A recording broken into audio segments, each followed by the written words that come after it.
Good evening, everyone. Welcome, wherever you are. Good evening, good morning. This is Ruth here, and you're tuning to Astrotheology Radio. You have no idea how excited I am tonight. We have the great pleasure of having a person that many people have great respect and been paying attention to his work for many years, including myself and Gaia, who is going to be interviewing very shortly. I'm talking about Bill Donahue from hiddenmeanings.com.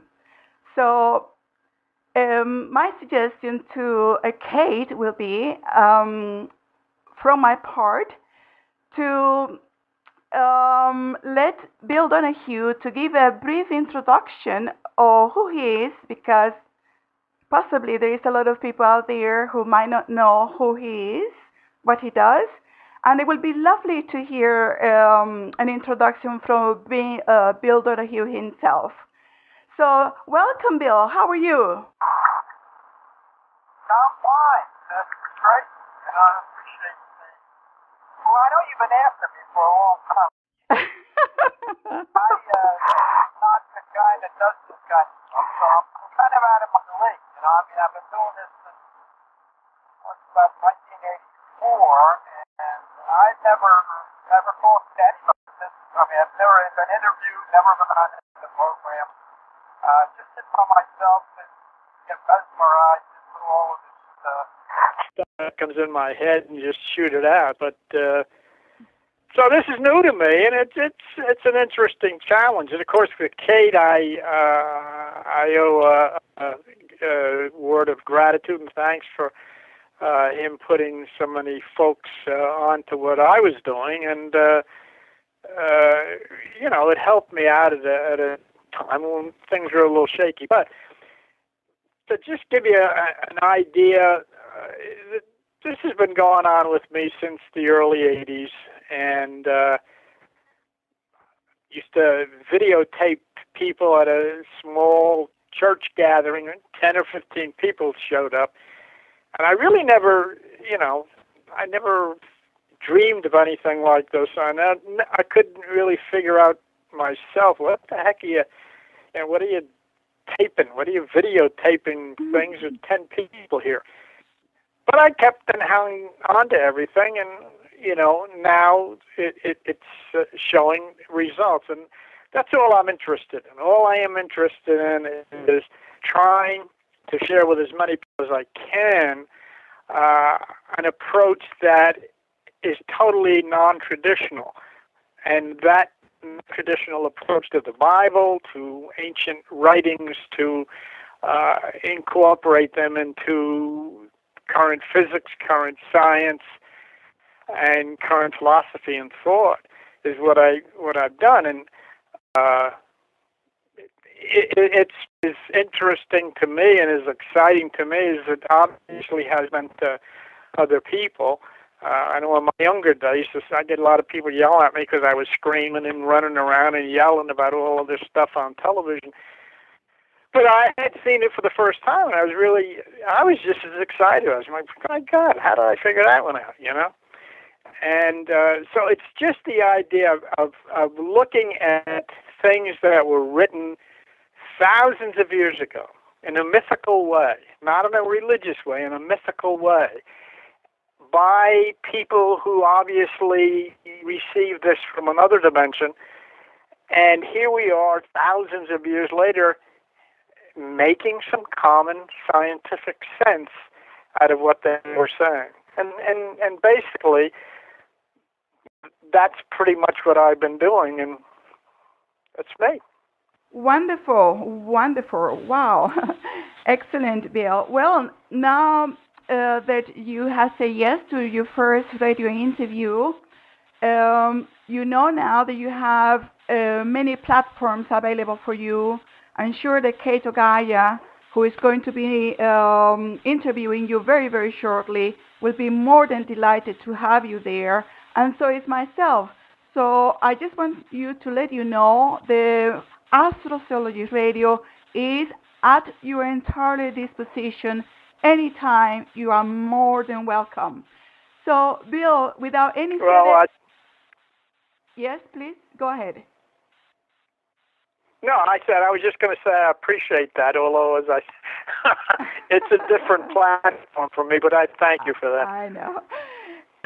Right, so without any further ado, I pass the microphone to Kate Gaia. So, Kate, the table is all yours. Oh, thanks, Ruth. Much obliged. Hello, Bill. Finally, I've been tailing you for a long time as well, as you're fully aware. You know that. Yeah, I know. I appreciate the help that you've set in my direction. I really do. Well, we do this together, right? So let's play a game of allegory and anagogic reality today, shall we? Let's take these allegories to a whole new dimension. Okay. Okay. One of the I want to talk about shoot the bull. It's I call it a Billism because you've used it quite a few times, and as you've explained so succinctly to so many people, this is one of the reasons why there's you and Santo Bonacci that I cherry pick from and connect dots and create a third, right? So the Trinity. And shooting the bull, we know that means just to go and talk. Right? So if you were to talk to someone, say, that was just learning English, didn't know the slang, they would, like, say, Ivan the Russian is the example I use. Well, Ivan's going to the trunk of his car looking for a rifle to go shoot a cow with horns. That's what happens with what I call religiocosis chosenitis, which you do a masterful job of dispelling. Thank you. Right. So what we know it to mean is just to go and talk.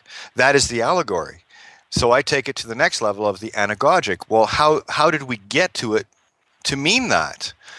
So, well, to shoot, if we take it literal, means to eject something. I see that as theos, or God, to shoot God from the bull or the torus field into the creation. So when we say something, say in Latin is himself, herself, itself, what we're doing is creating that reality. So that's just one little allegory gone to anagogic and back to the literal to fully explain it, to complete the circuit, if you follow. I think basically what you're saying is so true, and this is what is somewhat difficult for many people to deal with, and that is the evolution of word and thought. Thousands of years. It's almost like a basketball game. You got one tribe takes a story, throws it to another one, and they add a little bit away, and then it winds up going to another one. And so you've got years and years and years of the evolution of. I'm going to give you another example of that. Is in the very strange story of Abraham in the Bible. And he's going to get this guy he's grilling, he's going to get this guy to tell him something. He wants the truth. And so, nowadays where they put their hand on the Bible and swear, or they put their hand over their heart and swear, in those days they put their hand on the male sexual organ. And so Abraham says to the guy, put your hand under my thigh and swear. Well, now, that's interesting. Because when you go to the dictionary today and you look up the word testy, and you see, well, that's the male sexual organ, but in addition to that, it means to give witness, to swear. And so here you've got people testifying, and you have testimony in court and whatever, and then you'll find that in the religion, women are not allowed to testify. So, well, that makes sense based on the origin of the word. So those are the fun things that I find is when you look back and say, well, where does this word come from? Giving a testimony, which is the holy thing in church, or testifying in church. Well, my goodness gracious, it has its roots in putting one's hand on a male sexual organ. And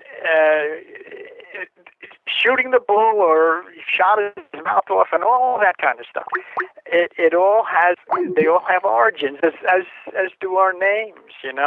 I don't know about you, but I often and I wonder about Who was I named after? Well, I know it was some guy I never met. He died, hundreds of years ago, some grandfather somewhere. I came into the house as a baby, and the next thing you know, just like if you would bring in a dog or a cat or whatever, what are we going to name it? And so what you were talking about, Kate, is just a conglomeration of thousands of years of word structures being changed and modified and meaning one thing or the other.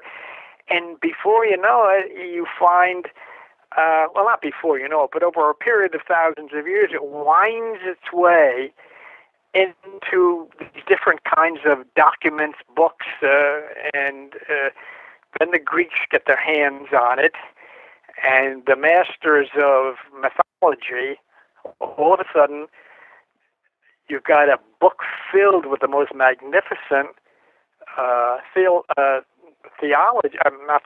mythology, magnificent mythology, and the world on this end, misinterpreting it, turns it into some kind of a religious thing and wind up taking it literally and misses the whole thing. But you started off this conversation very, very well with talking about allegory and symbolic language. And there, we get into the Bible, and being a Bible, but instead figure it as a mythological document from thousands of years ago. It opens up a whole vista of things. I'm not interested in the God part or the spirit part of it. I'm interested in who are these people that sat down and wrote this stuff, and who told them this stuff. And, actually with the Greek involvement, it led me into, well, wait a minute here. How the heck does a guy like Democritus know about the movement of an electron within an atom 4,000 years ago, before the Bible was even... Who the heck told him? And you got all these guys hanging around together that knew about anatomy, astronomy, and all these different things while the rest of the world was around splitting rocks. You say, well, how could they possibly know that? And then you trace it back, and it goes back and back to the land of prehistoric Egypt, a UFO landing. Yes, it did, a UFO and all of this kind of stuff. And it says to me, well, now I'm starting to understand where this all came from. You're talking about quantum physics, and you're talking about subatomic particles, and you're talking about atoms and electrons before the rest of the world could even make a wheel. How? Who told you this stuff? And so it traces its way all the way back to the people that came from the sky. And guess who they were? That is us. That is God. That is heaven within. Look, see, for me, there is only one language. There is only one. In the beginning, God, created, or in the beginning there was the Word, WHIRED, which is the spiral of creation, the consciousness, the nine, right, versus the hex, the six, which is the yin and the yang. I'll give you an example of all the hidden meanings contained within the sounds. And you see, when you learn Phoenician, that's what I speak now. You can understand every language. Every language is based in one thing: sound. Look at the word anatomy. So it's very easy to see it in the clues at the literal level. I call that beginning level of breaking all the rules that we were spellbound with in school. And that once you've broken all the rules, then you can reapply them as you wish to get your intent. It's like you were saying about the testes. You see, anything masculine, to me, is intent. That's the electrical. Anything feminine is the creational void in which the intent manifests itself, or the feminine principle. When you put the magnetic and electric together, you get me, M-E, magnetic electric. So what I bring to the table is an understanding of the phonics of the sound, where everything in the physical, or the phi psi kal, the sacred geometrical creation of the spirit harvest, the physical, the phi psi kal, is all things literal, all things anagogic, or of cause, are all things spiritual. And this is the magnificent thing that, see, anytime I need a stable datum, Bill, I go straight to your videos. And I can only imagine how frustrated you were back in the early to late 80s, bringing forth such profound truths contained within the hidden meanings within the Bible. And everyone's walking around. I mean, I've watched probably about 300 or more of your videos, walking around crucifying you, and that's the allegorical crucifixion that we all experience, So they weren't really walking around; they were walking out the door. I know. It's like, hey, you were making lots of friends. The point you just made, though, it's let's take it a little step further. Now you're talking about the different aspects of language and so forth. What I looked at one of these NASA sites and see a picture that they may send back of the planet Earth from one of their spaceships up there somewhere, and we wind up being a little white dot among trillions of other white dots. And I always think to myself, oh, wait a minute, on that little white dot, what time is it? There is no time. What are the words language? There is none. Once we lift off from planet Earth and leave this that we're so familiar with, all of the language is gone. All time is gone. Everything is gone. And so what we are involved in is things that we've created. Even the language is all things that we have created. Every sound, every syllable, we have put this together and then watched it be handed down from culture to culture, tribe to tribe, and wind up here as being, testifying, whatever word you want to use. Go outside and you see the awesome connection that we have to the universe and to the quantum, the photon. And you say, it doesn't even, they don't even exist. These words don't really exist. I always tell people, Kate, I say, about time, how old are you? I said, don't look at me because I'm not any age. I mean, a bunch of Sumerians hung around and figured out 10 and 12 and 60 and made up all the numbers, but that has nothing to do with me. I'm just here. I am. I don't connect to that because I know that once I go outside of the strata that we live in, that time doesn't exist. Time is nothing but the flow of photons, one by one, going in one direction, constantly going, and giving us the illusion of change. But to try to evaluate, this stuff as you and I are talking about right now, we have to limit it to this planet Earth. Because I was reading the other day, Kate, where I don't know, some scientist or NASA, whoever it was, they were trying to. They thought they had picked up communication from another intelligence somewhere, and it was done in all types of different impulses, and they were trying to break what kind of a code there might have been, because the only ones that speak these words are you and me and the rest of us running around on this planet. People say, what about God? Well, once you leave Earth, there's no such thing. Agreed. So there's an essence, but there's no such person, no such word. That's and so dealing with the words like what you're doing, and it's really good because it's very interesting, and I think it's helpful to people to see how these things are put together, where they came from, and what was the intent of the ancient people who originated them. Your turn. Okay, no, it's absolutely. This is, for me, I translate everything back to source in terms of magnetic electric. And everything contains, like the four chambers of the heart. Everything is a fractal. Four chambers of the heart, so there must be four aspects, a quad, if you will, which is the magnetic positive, negative, and the electric positive and negative. And that's where X marks the spot. And you can take the letter G, O, and D, mirror them, put them over each other, and you'll see like a sniper's crosshairs. For me, it's about bringing everything into balance in from all four quadrants, if you will. So let's take a little journey, magnetic electric journey with Cain and Abel. And I bring this up, and Santo and I talked about this many times. Cain and Abel, I really want to touch on this one because I know your interpretations of it that people need to get. And what I want to do is show a few more layers from a different point of view, if you will, in that Abel is actually female. That's the magnetic essence, the right brain, where the rose, the spirit breath of himself, herself, itself comes from. That's the Garden of Eden, if you will, as you've so eloquently put across so many times. So when we speak of the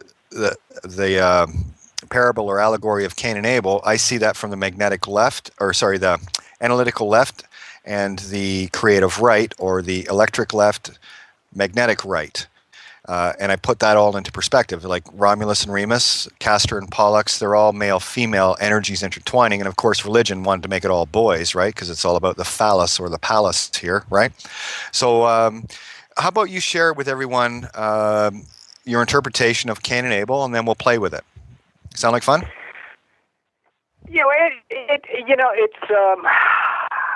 It's one of many types of variations on the same thing, whether it be Cain and Abel, whether it be Jacob and Esau. It's basically exactly what you said, and then you take the one that represents the right side, or what we would call the light, the God side, the spirit side, as opposed to the left side, which is the carnal side, the material side. And therefore, looking at the story of these two, and then if you balance it with the story of Jacob and Esau, you see the exact same story. The one who becomes the child of promise, the other one who is more or less trouble and kind of gains what he has from physically taking it, and it's the left and the right, and when you take that story and watch it evolve throughout the entire scripture, the left side, the right side, the female, the male, and so forth and so on, then you take it and even into the temple, which is the thing sitting on top of our shoulders, and you say, the door to the temple went up with winding stairs into the right side of the house. Well, wait a minute. Who opened the door? It must have been Abel, or opened the door must have been Jacob, or whatever. It's in the right side. What we call the God side is. It's the right side that is thrown open when the winding stairs, which is the Kundalini, which is the serpent, winds its way up the spine, impacts the pineal, and then through stria pinealis throws open the right side. That basically is the story of Cain and Abel. It's the story of Jacob and Esau. It's the story of Moses and the 7 daughters of the high priest, which is the 7 tribes. And then Moses goes up the mountain, which is the spine, and then he talks to the burning bush at the top of the mountain, which is the pineal gland, and then he speaks to God, which is... And so Cain and Abel represent that exact same thing. And the story continues itself all the way through the Old Testament up into the New Testament, where we hear Jesus saying, "Hey, you guys want to fish? You want to find something? Cast your net to the right side of the boat," which is what you're talking about. Now, what I want to do, I want to hear how you would sum this up. Okay, let's talk about Cain and Abel from phonics first off. I look at it from as many perspectives as I can, as many points of view as possible. So Cain, literally, if you spell it C-A-N-E, is something you need to walk with. Obviously, you're crippled. Whereas Abel is quite able all by herself. So are you going to walk with a cane, or are you able to walk by yourself? Excellent. Okay, now we have the cane fields. Okay, now what was Cain? Cain was a tiller of the soil. And what he was representing in an energetic was, if you keep planting the same seeds from the same crops, you're going to get the same harvest. And that's why God, the higher self, was displeased with him, because he wasn't planting anything new. He was simply working with the same ragweed, planting ragweed after ragweed, expecting roses. If you hang out in where the Canaanites hang out, that's what you're going to get. So from Abel, she's the shepherd. She brings the sheep, or the living, the soul, the creation. That's why God is pleased.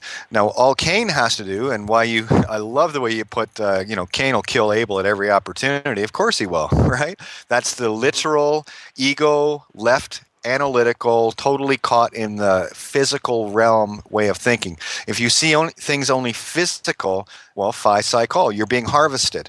Instead of planting new roses. Now, the Greek letter R, or it looks like a P. You've probably seen the symbol for of course you have, for the church, the Chi-Rho symbol. Well, what's the capital of Egypt, where all of this came from? Cairo. Rho in Greek, the letter is pronounced Rho, which is a very special word, and it means it's spirit breath, coming from the Gemini that I am. I know this. So when we have that's why I talk about roses. This, by the way, phonics or Phoenician is the Ro Se Ita stone. What is Ita? The Greek letter, which is a capital H, which is the twin pillars of Solomon bridged with the rainbow bridge, or the prefrontal lobe of the left and right.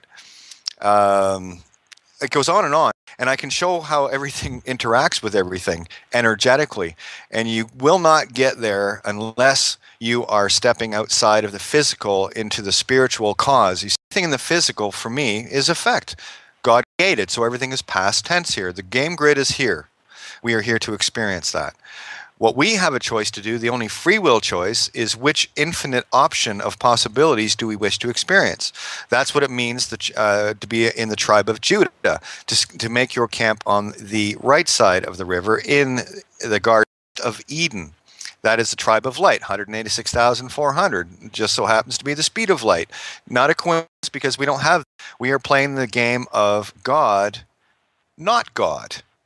I am not. That's the Aries, right? And of course, Aries in Roman mythology is the god of war. And you did the one video, I think it was called Heaven and Hell, where you described, yes, you will have heaven in Scorpio, or the generative area, right? You'll either be owned by the physical and experience bliss in the physical sense, that's heaven, or you can be in heaven or hell in Aries, the ram, right? So you got to clean your RAM. Right. You got to clean your RAM, your random access memory. Otherwise, you'll never get into Ro-Om land, the read-only memory. I think, to the point you were making about, Cain will kill Abel, in a very, very interesting scripture that goes back to Genesis 32, you got this guy Jacob, and he's wrestling with an angel. Well, this is an allegorical story about you and me when we are screwed up on our head and we're, what the hell's going on? Where do I turn? Where do I go? But the angel puts his thigh out, puts Jacob's thigh out. Well, the thigh, once again, we're back into that area of desire and temptation and so forth and so on. As soon as the desire is put out, as soon as the material, physical side is put out, Jacob suddenly sees God face to face, and he calls the place Peniel. And what could be more dynamic than that when you and I spend the time that we do talking about these words, their origins, and then the movement to the left side and the movement to the right side, and finding the place in the center. And here's a guy that in this ancient story, once the desire is destroyed, within him to have something else his way. Once that's destroyed, he sees, quote unquote, God, and he calls it in the scripture, I will name this place Peniel. And then 3,000 or 2,000 years later, they give Jesus the words to say, if your eye be single, which is the pineal gland of the brain, which throws open the right side. So you're right on the mark, and these things you're throwing out and showing these words and how they're broken down is fantastic, Kate. But even when you take what you've done and the work that you've done in showing people,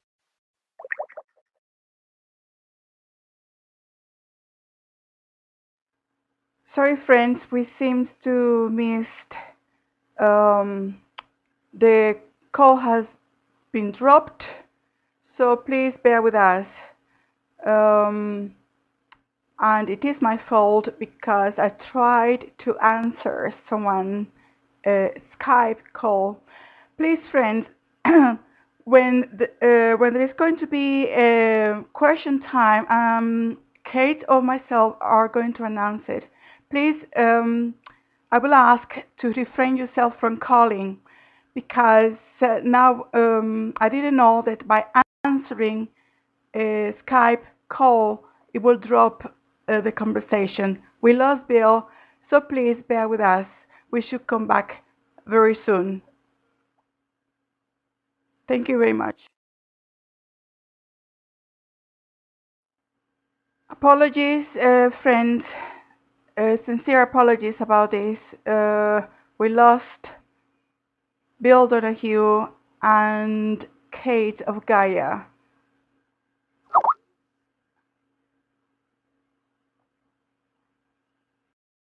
I am here, Kate. I am here, Kate. Can you hear me? Yes, actually, could you mute on your end, because you were picking up the conversation you were having. Oh, sorry. Sorry about that. It's okay. So let's get back on track here, though. All right. not know, and has no qualms about speaking to an invisible person or seeing something that the rest of us, because of our adult status, cannot see. And the child is just open. And of course, even the spinning, we'll see a child playing and it's spinning, and the mother comes, oh, stop that, you're going to get dizzy. But, the child is actually doing the Kundalini. The child is doing the concept of the entire universe is spinning. And so it says, unless you come as a child, and whether the child is left at the door in the story, which I couldn't even recall, or what it is, it means that we have to be willing to come inside. Kate, you opened the door here. Let me just tell you, one of the things that I have a problem with are so many people that write to me and say, hey, I want to open a single eye. Hey, I want to make the Kundalini go. Hey, I want to fly off, and hey, I want to do this, and all of these kind of, well, they're not coming as a child. They're coming like an engineer. So I say, hey, excuse me, just sit, be still, and try nothing. And instead of you trying to make the electrical system work the way you want it, let the light that you refer to as God make your electrical system the way it wants. And that's the difference of being a child, not trying to create anything, but just sitting with your mouth open and your eyes open and, wow, taking it all in. Separating totally, coming out from among them, as it says in the scriptures, and being separate, coming as a child and just taking everything in. Yeah, agreed.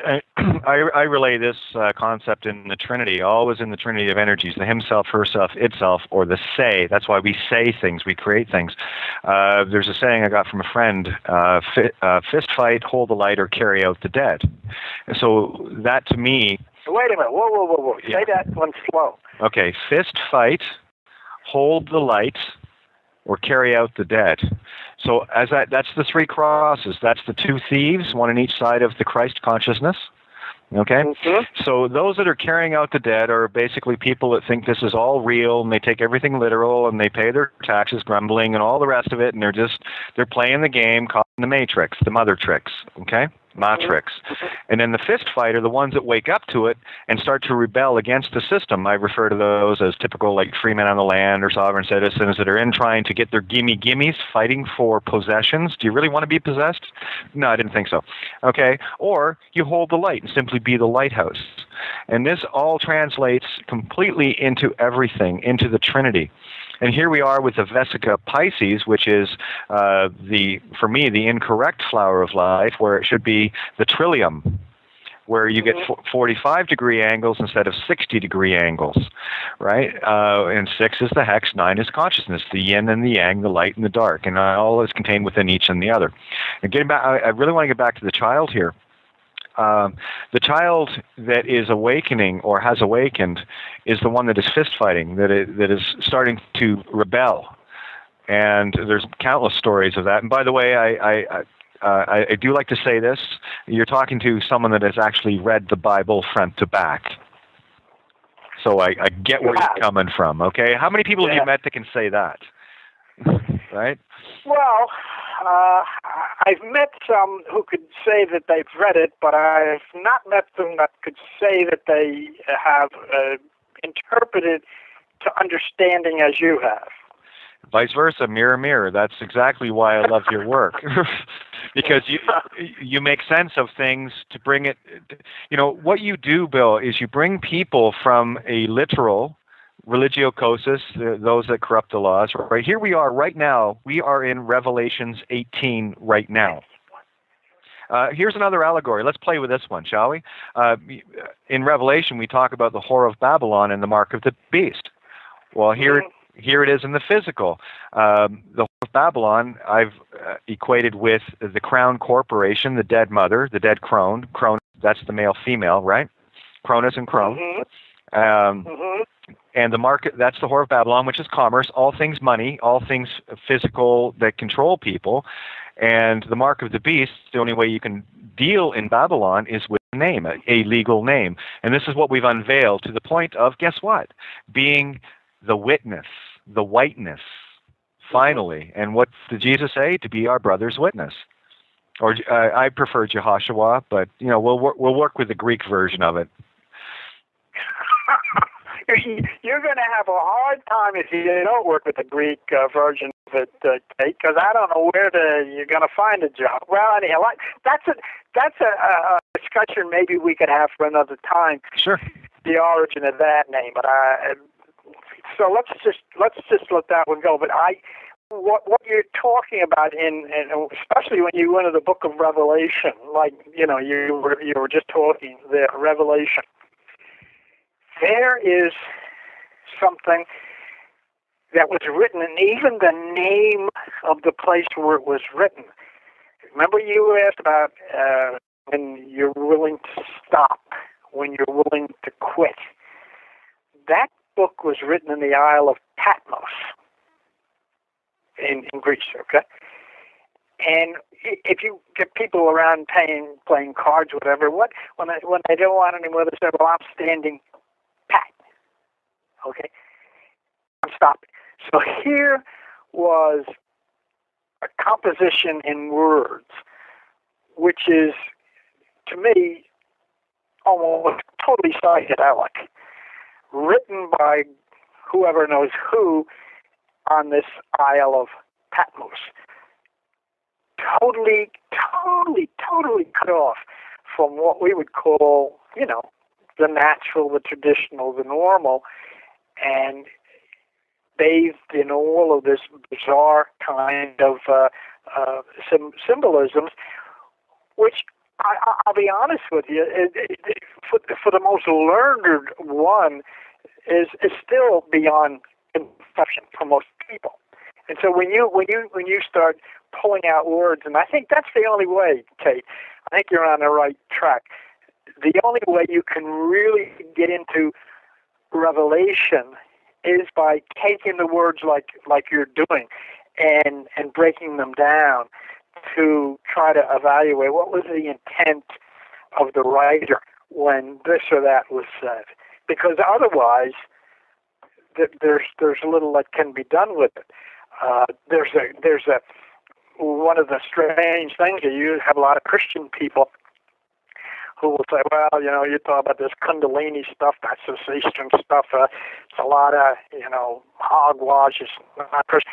But in Revelation chapter 5, the Kundalini is spelled out. I saw on the right hand of him who sat on the throne a book written within and on the backside, sealed with 7 seals. Well, that's Kundalini. And there's explained in a quote-unquote Christian Bible, but it is pure Greek mythology. So I think that's where your skill of breaking down words is, as you do, and letting the light shine on their origins and their evolution. It really works well. Well, it's Phoenician, and this was everything that the Roman civil law was built on. And of course, in the beginning, there was the word, and that had to be sound. And God created light, so therefore God must be void, darkness. So I take things down like with Occam's razor to the very simplest way of describing the biggest pictures. So like this game to me is the game of we are all God, all knowing, playing a game of not God, not all knowing. We just came into the age of Aquarius. We left I believe Pisces, and now we're into the I will either know it or I don't know it, and that's where I've been for a long time. And it is in the sound. Sound is and it works with every language. And our language is langage, which is tongue pledge in French. Like mortgage is death pledge. You might know it as mortgage. That's what that word translates into. I'm not sure how many people would want to sign up with a death pledge, but there you go. That's kind of how the banks work, right? They want your dead children. Now, the Whore of Babylon, the crone or crone corpse, only wants dead babies, and that's what a birth certificate does. There's your BC, before Christ. Just a coincidence, right? When you're a legal name, you are dead by consent, according to the commerce rules. So I've taken everything that you've done, and Santo and so many others, and looked at it from a spiritual causal position where people get caught up in literal physical things. Like we uncovered the whole thing about DNA. That's Jacob's ladder. 12 strands to the DNA or the zodiac. Let's go there, because I know we'll have fun there. Same story you talked about earlier. Ophiuchus and the 12 zodiacs, Jesus and the 12 disciplines or disciples, Joseph and the 12 brothers, and it goes on and on. 13th juror, 13th warrior, 13th is the witness, the living, right? So only when you figure out all 12 of your disciplines, figure out who your Judas is too, by the way, that's an important one, and then you'll see contrast in its fullest glory, because the only one you can trust to do that is Judas. So Judas has to be the one you trust the most to let you down the most, right? When you get through all 12 of the zodiacs, then that's when you can finally claim to be the B, capital B is 13 conjoined, the 13th warrior of Ophiuchus, or the Ophi-IQ. It's magical and it works in every single language, regardless of the squiggles on the paper. That's like I've been telling people lately. If I gave you a document that was written in Japanese characters, that was filled with all sorts of angry hate and everything else, it would have no effect on you. Yet, if it came to you in the squiggles that you understand, it can have an effect on you. It can create your reality. So I don't buy the literal reality anymore, because I can take every word and show how it means what you think it means, and it's complete opposite. But if you didn't know that, then you are defined, or the definition doesn't belong to you, it belongs to another. And that's the game that we're playing. It's beautiful. It's sonic. Masonic, mother sound. Phonics at PH can be an F, can be an S. Look at the old form of the Constitution, which is just a piece of paper. It's very interesting, but the S looks like an F. So you can mix and match. This is what I mean about breaking all the rules and then using all the rules to redefine, or there's the D of de en français, phi, n means nine, and nth degree means infinite, infinite creation. So is it of your infinite creation or not of, as in to destroy, destruct? What is the intention of the word?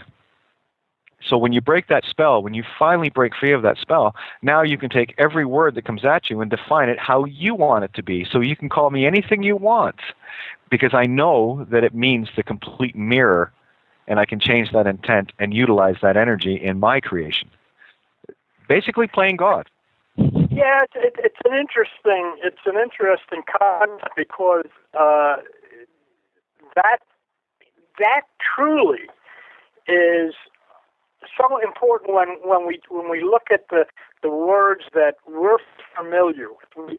We look at the word spirit, and we look at the word God, and we look at the word angel, and all these things.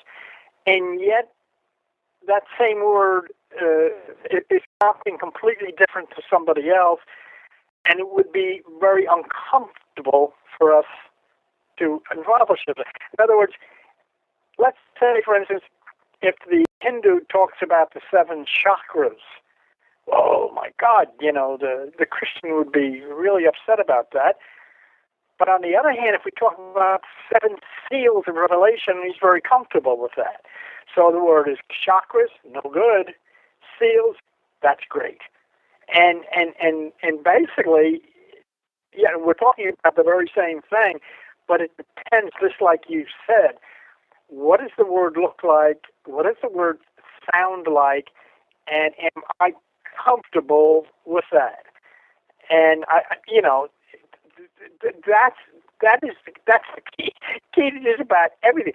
I have had people, when I talked about the origin of Judaism and Christianity actually coming out of what today we would call Islam, with Zoroaster and Ahura Mazda and all this kind of stuff. And it really freaks people. They oh my God, what are you saying? But it's in your Bible, your holy Judeo-Christian Bible. And they go into shock, and then you don't hear from them anymore. But they have an additional idea of what the words mean, how they were interpreted by their particular cult, and this they're comfortable with. But if you try to think outside of the box at all, they can't. This is why I just am so reluctant to get involved with anything. That's why I was poor Ruth. I don't know how many times she's called me to do this, and I'm always reluctant to get involved with anybody because of I have such an aversion to the group mind. I don't want to. I just can't think like anybody else. I mean, I was a little kid in Catholic school. They kicked me out when I was 8 years old. So I mean, it shows you how kind of a revolutionary I was. And I couldn't deal with them then. At 8 years old, I said I didn't believe what they were saying. This was coming out of the real child, like what you were talking about before. This is the real child mind. It just seemed abhorrent to me as a little kid, Well, go ahead. I was going to say, you had your crucifixion early, though, based on how you were brought up. I've heard the stories, and this is one of the reasons why I resonate with this, because I see someone that has went through their allegorical crucifixion. That's what it means to be the Christ, where you've looked at it and you've decided to move beyond that. And this is what I think most people are afraid of. And by the way, I will say that at the criticalmassradio.co.uk table that I set every single night, you are amongst those that are right on the same page, and we are, let's just say, averaging about 60 to 70,000 people a night. So your message is getting out, right? And there's not a night goes by that I don't mention you and Santos, because it is critical. And I'm grateful for that.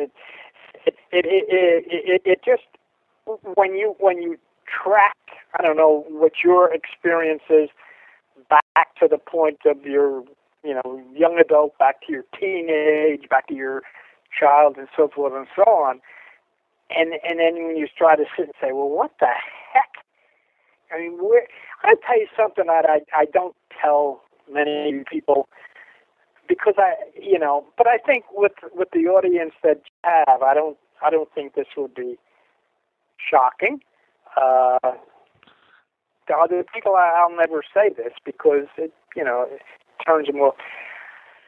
The start of the story, it's a very short one, but the start of the story is very unromantic. I was taking the garbage out to the curb and lifted the can, the top of the can, put the bag of garbage in, and as I put the top of the can back, I felt something looking at me.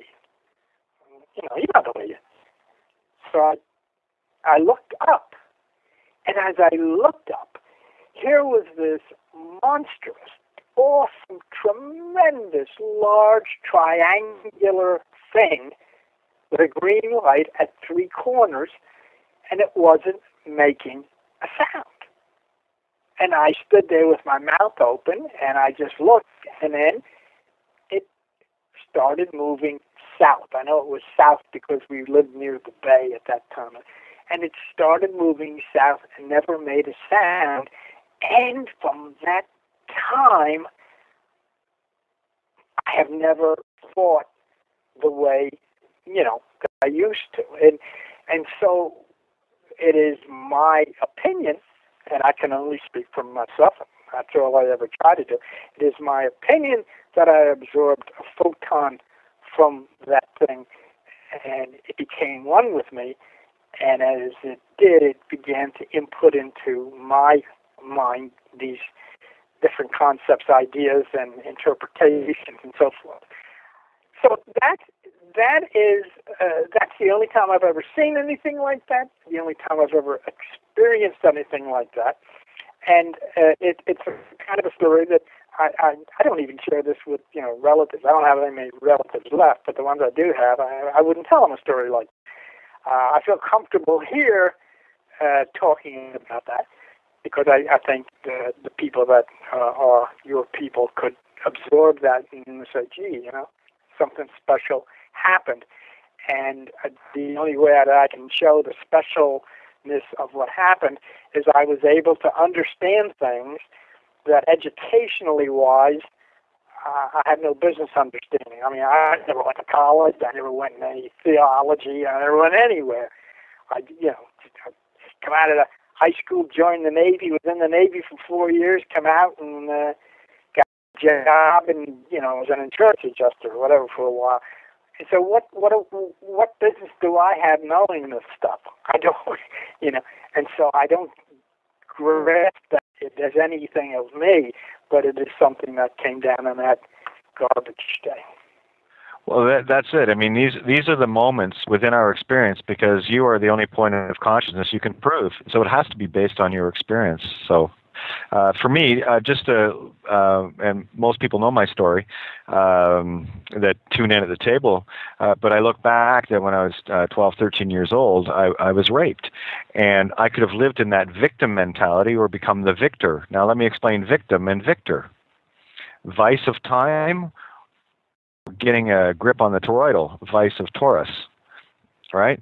So you can either be, trapped in tie me up, time, or love, magnetic electric, which is T, the note of love. And what triggered this game for me was, I'm a musician, singer-songwriter.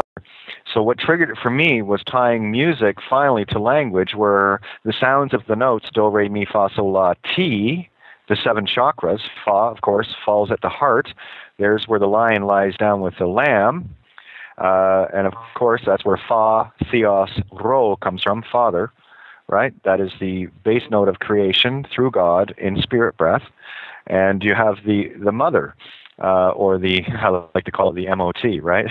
Ministry of Transportation. I mean, we can get into it, all sorts of details, but what I really would love for you to do is come to the table Well, anytime. I know Ruth will have you every time you want. But I'd love to have you come to the table with us just to see how much has gotten through that you have shared, because I want you to see the roses that you planted. I want you to experience your garden. That's quite nice. I have to give that a lot of good thought. That sounds very nice. Really does. Because I am kind of a loner, and I kind of stick by myself. I don't have any assistants. I don't have any helpers or anything like that. And I, because I go off in different directions that other people generally would have a difficult time following. And so that would be nice to do that. I am encouraged sometimes when people write to me and say things that are like that, but Bill, try to do that. No, something I was going to say, Bill, you're... sorry, Kate. Go ahead, Ruth. So, something I want to tell Bill that I believe I told him when we spoke over the telephone the other day, that now he cannot stop people trying to contact him because he now, of course, is a public man, and he's getting very well known, especially thanks to you, Kate, and Santos, and the School of the Holy Science, myself, which I never, I have been posting your videos for over a year now, consistently, at the School of the Holy Science Facebook page.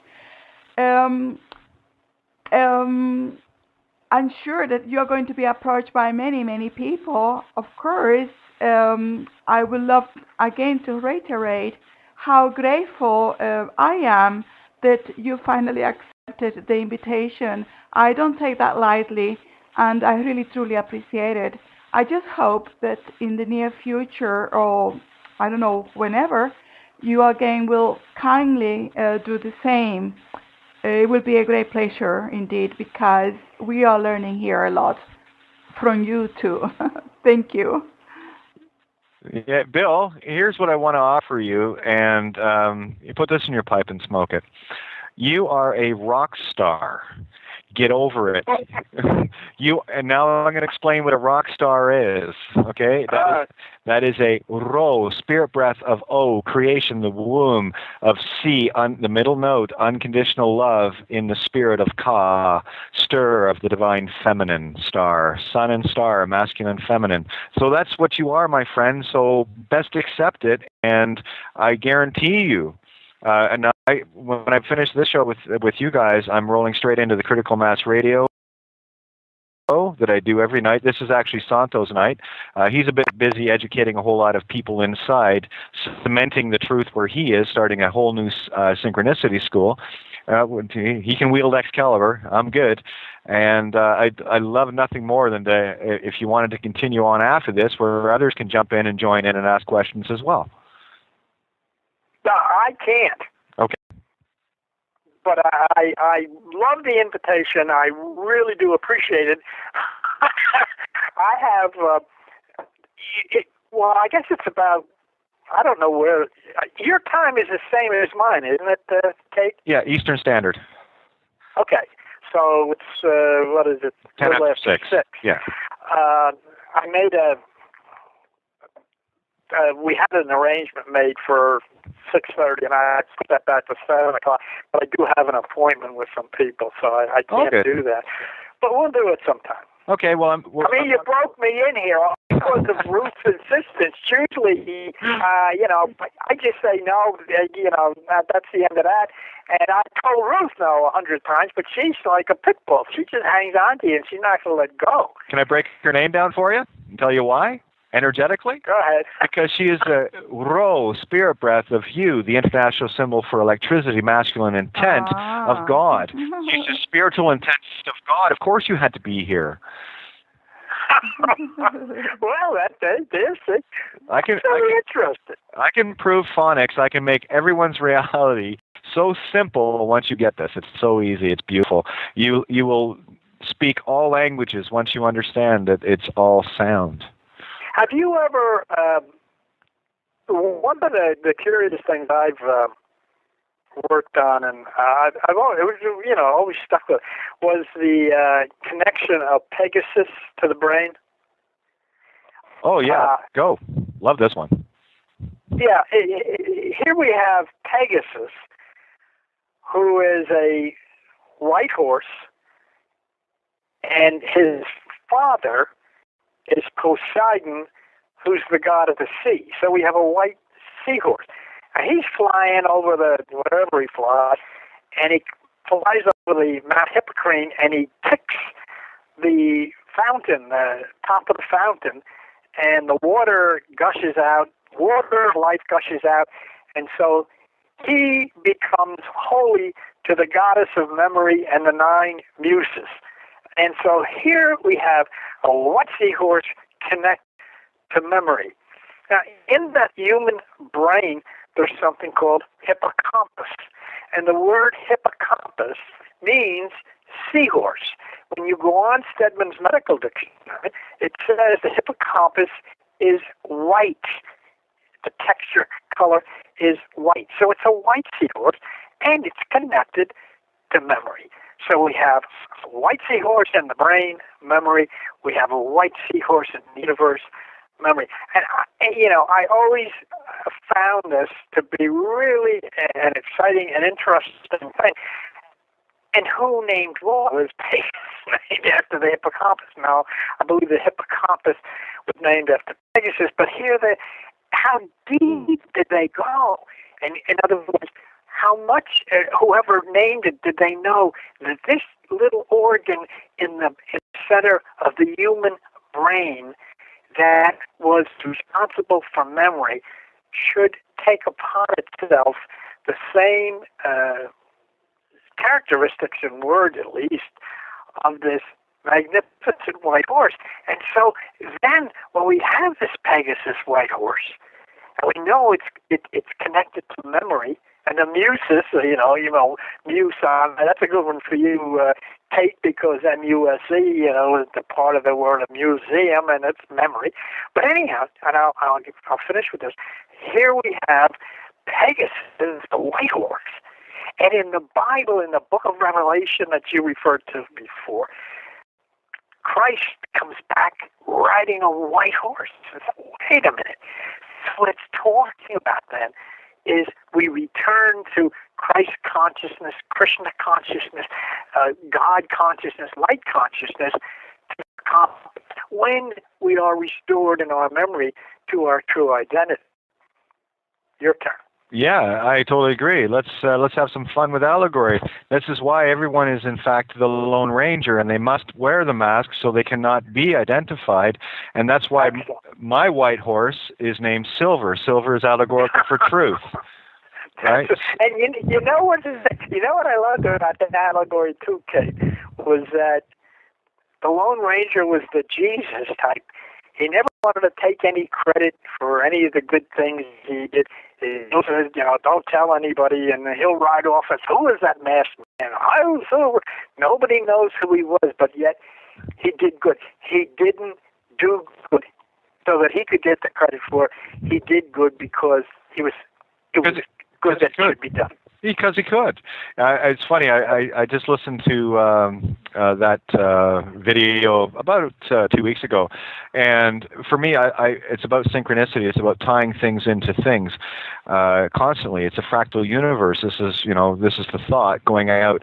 We're telling the same story in infinite different ways, abilities, but it's all the same story. It's all about the me, the magnetic electric. Right. And when people get there, you begin to see the true magic kingdom that we already know is there. Again, we're God playing the game of how to not be God, because if we are in God mode all the time, it's boring. So we don't want to be bored. So we come down and play all these crazy little adventures in the video game called Earth, and we have all sorts of beautiful dramas unfolding before us that we can choose to be in our reality. It's like you talked about the Emerald Tablets of Thought, and that's the Hermes Trismegistus, the UFOs, and all the rest of it. Of course, this is a magical world. The only thing that limits you is your imagination. The only question I ask is, who's ruling your imagination, you or something or someone else. And that to me is the true game, is regaining that power, empowerment of the Christ consciousness. And I love how you put it across to people. All I'm trying to teach or share, I don't teach anything, I just remind people of what you already know, is, here are all these supposed Christians talking about Jesus from the churchianity perspective. This is what I love to do, and it's funny how the jaws drop and there's no rebuttal. I'm just trying to do what Christ told us to do. That's the story. It's an allegory. Whether he lived or not is irrelevant to me. It is, what am I getting from it? And he said, God is light, you're gods. Okay, I'm good with that. And you shall do greater things than I. Yep, he's absolutely right on that. And so on and so forth. And if thine eye be single, your body will fill with light. And that is when the roses finally pass from Abel, because you're not being the belligerent little kid Cain anymore, crippled, and then you start planting the roses in those gardens. And now those are things that you can replant and create a rose garden or a Rosetta Stone. It's magical. It is very magical, and it's very, very interesting how we choose which parts of it we will accept. I don't want to get deep into, the religion problem, but my goodness gracious, I mean, I know from my own experience, I get emails from people who disagree with me, which is fine. That's what I prefer that. I don't want a cult. I don't want any followers. I just, go ahead, give me your opinion, and let's kick it around. And we can disagree, and we could share things back and forth. Say, well, the other person said, well, I see this, and I said, nah, well, I think this, and so forth and so on. That's fine. But when I get a disagreement from somebody who is a professed Christian, I have become Satan. I am from hell. I'm destroying the minds of people, and all kinds of names. And I often wonder in my own mind, well, I don't have to wonder. I know that they haven't read the Jesus story. Now, I tend to say that Jesus never existed physically, but I agree with it doesn't make any difference. The teachings are, if you can boil them down to one thing, be nice. How about being nice to people? Yeah, I was going to say, I'm not sure at what point Christians think that Christ was somehow teaching name-calling and hate-mongering. I kind of got lost at that one, So this is where the mirror truly reflects upon the individual, where what you're putting out is actually what you need to correct in the mirror. So what? No, you go. I'm sorry, I interrupted. No, that's okay. Just one final thing on it. So what you experience when you get these emails from people is the measure of the contrast of how far up Jacob's ladder you have climbed. And I don't get too many of them. I've had a couple. Maybe 3 or 4. But what I use that for is the reference as to how much I climbed Jacob's ladder in that contrast. That's all. It's an amazing thing, and we now are in the what I call it the stage, the 2012 stage, the great change and so forth and so on, and people, especially like New Age oriented people, will go, what do you think about the new change? But I see it as a collision. Two worlds are colliding. And you have found people who in the Christian religion, I'll just stay with that for a second, should know better. And in following Christ, should be ultra-liberal when they're ultra-conservative. But they are so pulled by the left side, by the lower side, by the material side, that they totally forsake the words that Christ spoke, and yet claim this Christian walk, which they can't walk. Yeah, they call them hypocrites. Well, yeah, in that way, but I don't even know if that would apply, Kate, because I don't think they couldn't possibly read. I mean, you get these groups in this country that want to take health care away from the poor people and take food stamps away from kids and all this kind of stuff. And then the next breath they'll talk about, their Christian values and all that. How do you justify this? You can't justify. So we reach a stage in our evolution where we have a collision of two worlds. More and more people are beginning to listen to the Kate Renees of the world, where some years ago they wouldn't pay any attention to you. Now you have a big following. But those people are colliding with the others who see all of these strange things going on. What do you mean gay people can get married? Oh my God, oh Jesus, and they can't give, what do you mean you can have an abortion or something like that? And so the collision course is laid out where the freedom of the individual mind on the one side is structured against the culture, which is the traditional culture, and that's on the other side. And so this great change of this new age and so forth and so on, moving into Aquarius, etc., is okay, and it's wonderful, and it's certainly moving in the right direction. But I always look at it like the Bhagavad Gita, Krishna, where Krishna and Arjuna have to sit on the hill overlooking the sons of Pandu, army on the right side and the army of the blind king on the left, and they're going to have a big battle there. So change does not come with suddenly everybody waking up tomorrow morning and saying, I'm going to be nice. It's a collision. I completely agree, and it really is it's a collision of the magnetic and electric, and only when we bring them into balance, the Libra, when we bring that part of our discipline, our disciple of balance, into focus, then we start to become the balance where it's not a collision, it is a Kundalini intertwining. Same way that blood is both ether, plasma, and physical water. That is where heaven and earth collide in our bodies. That's where we connect to the ether. And when people can finally start seeing this simply from a magnetic-electric interaction versus all of the emote ions or emotions, it's like you were saying the word muse. Well, yeah, museum. How about muse I call? Muse means to think. And it's also a beautiful creative, mother, magnetic, magenta, intent of creation of himself, herself, itself. That's what a muse is. When we are amused, it means we're not thinking. We're not in our right mind. Well, if you're not in your right mind, you must be out in left field. Get it? Yeah. It's all in it's everything we say has absolute meaning. I simply have learned to accept all things.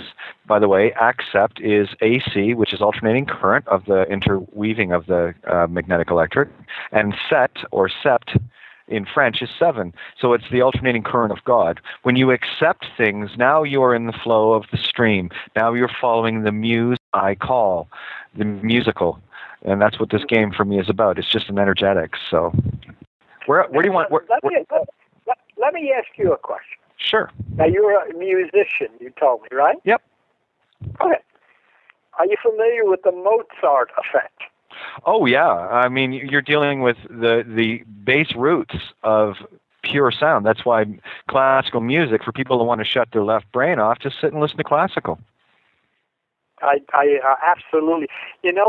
Kate, that is where after this strange experience I told you about, I got absorbed with this stuff. I used to go in and in a room, turn off all the lights, and I had Mozart or Beethoven or Tchaikovsky. Well, I like the beauty of Tchaikovsky, and I did. You go into a different frequency. You begin to think differently, and all of this, and that's what I encourage people to do that have trouble in meditation and so forth is classical music. Or have you ever heard Katara? Familiar with the name? I got so much running. Try him sometime. I will. K-I-T-A-R-O. He's excellent. Kitaro. Excellent. Okay, gotcha. Yeah, he's excellent for this kind of thing. But music, and even in the scriptures itself, it says, make a noise on the trumpet or the lyre and all of this kind of stuff. And so it's all there, but the change that we're going through right now, that we can see in the weather, we can see in the movement of the celestial bodies. Also, we can see in the movement of the minds, these revolutions in the Middle East, where people just got fed up with being dictated to, and then, so we're seeing a lot of the conflict that comes in the midst of this great change.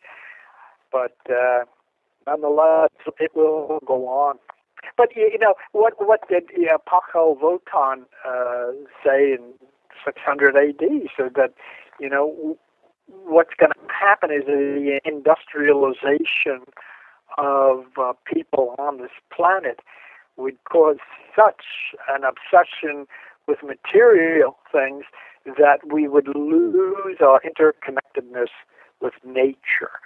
And we've done that big time. He's one of the few prophets that I ever look at and say, geez, but the guy said it was 100% true. And the abuse of nature, factory farming, and all of these kind of things that go on today, it is just terrible. And you say, well, nature in some way has to respond. And so anyhow, we're all part of it. What else we going to talk about? Well, I want to go back to ki ta ro. Okay, so there's ki with X, right? The Greek letter. Okay. Which is Roman numeral 10. And there's the note of love, mine, of course. That's what Io, the goddess, is. 1-0, binary 1-0. Okay? Ki, so the key, which is very huge. That's why key is such a musical key. Where you park a mind or a ship at the key. Right? So we have ki, ta. Ta, for where I'm from, means thanks. Ta muchly. Right? So it's gratitude. So the key of gratitude in spirit breath. Ro. So what we need to learn to do is to get into the stream and simply row our minds, our boats, our barks of Ra. And Ra, light of God within. Everything in the physical is everything that is created. The effect, I just choose to be cause. That's the difference. Very good. Wow. That's all right. Yeah. Nice name, huh? You can tell the way. Name means way, right? Yeah. So there. When you were saying, you were breaking that down, I have a video of this guy, and I was saying, and every New Year's he goes near Mount Fuji, and he beats these drums for almost 24 hours, bam, bam, and then his hands are bleeding, and then the guy on interviewing him on the TV said, "You love Fuji?" And Katara said to him, "No, I am Fuji."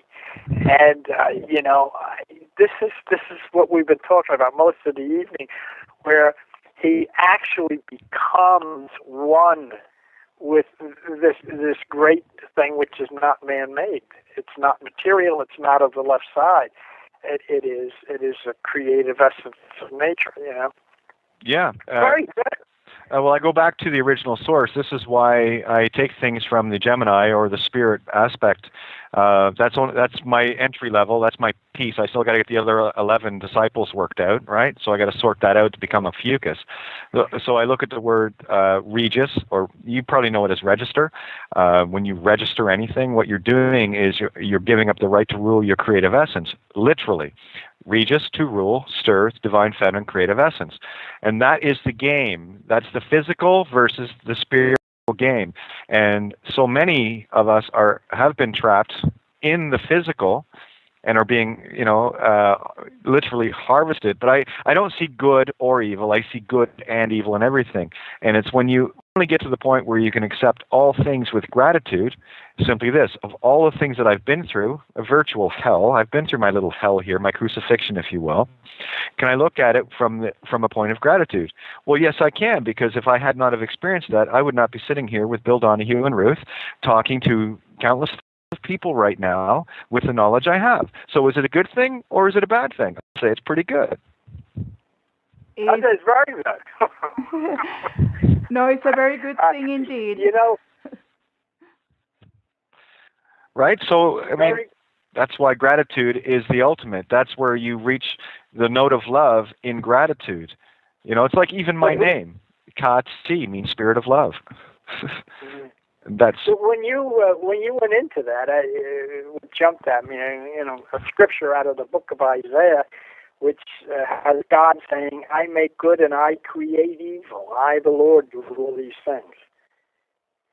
Agreed. I just chose to be that. It wasn't good and evil, like you said. It's good and evil. Yeah. And without the balance, there'd be no light. I have always said, if everybody went to heaven tomorrow and everything was perfect, within a few weeks they'd be climbing over the fence to get the heck out of there, because, you know, like you said before, we'd be bored. I mean, you gotta find out what's on the other side. You gotta do things that are different, and that's good. Very interesting. Well, that's why we have. Okay, what else we got there? Well, that's why we have a queen. You see, the whole idea of the queen, which is QN. Q. Look at the letter Q. It is the perfect personification in the sigil form of the egg, the ovum, with the sperm inseminating it.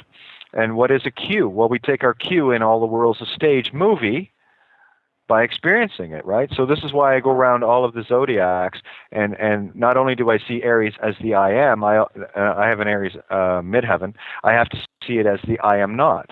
I have a Leo ascendant, so I have to see between the I will do something or I will not do something. So people are fixated and polarized, law of Ro, the spirit of law, polarized. And people that are using the man-made laws, these are simply the mimic of the universal.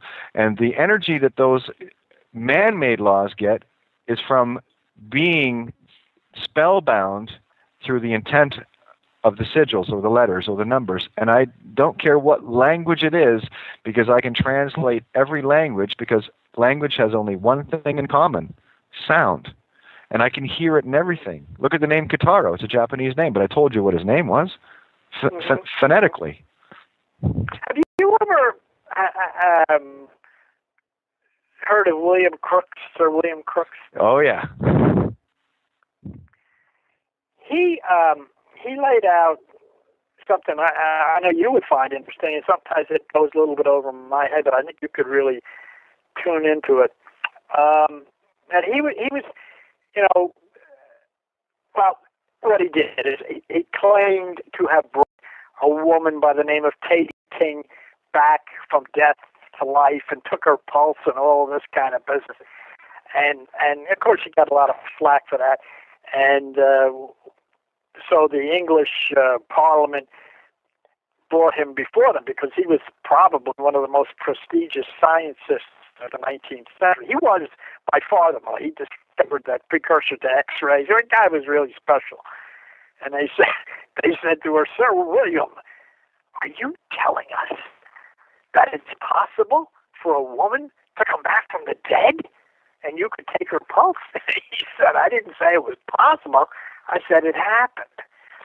But what really got me interested, and I connected it to what you have been doing and what you have been saying here, is that he outlined scientifically how the electrical impulses, the electron impulses, cause different things to happen. I might be a little off here. I'm not sure if it's 50 or 30, but, you know, whatever. He said when there's 30 impulse spins or impulses per second, there's nothing. But when there's 32, you hear the letter do. And then 33 or 34, you hear re. And then as they go up, mi, fa, sol, and so forth.